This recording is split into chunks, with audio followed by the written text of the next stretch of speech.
Welcome to another episode of Did You Know, where we simplify legal concepts into easy-to-understand discussions. Today's question is, can a person who is abroad participate in Katarungang Pambarangay through video conferencing?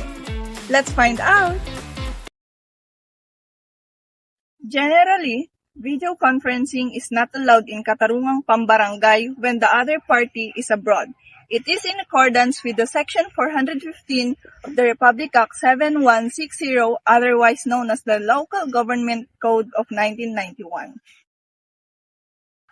Both parties must appear in person before the lupong tagapamayapa for conciliation or mediation, without assistance of counsel or representatives. But there's an exemption for minors or persons who are otherwise legally incapacitated. This exists because the law aims to encourage both parties to communicate face-to-face and settle their disputes amicably at the barangay level. For example, if one is working in Canada while Pedro files a complaint against him before a barangay in the Philippines, one cannot join through a video conferencing or authorize a relative through a special power of attorney to join the Katarungang Pambarangay.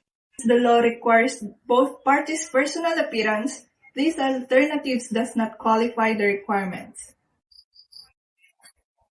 So remember, under Section 415 of the Local Government Code, personal appearance of both parties is the general rule in the Katarungang Pambarangay proceedings. It is because genuine conciliation is best achieved through direct face-to-face communication of both parties.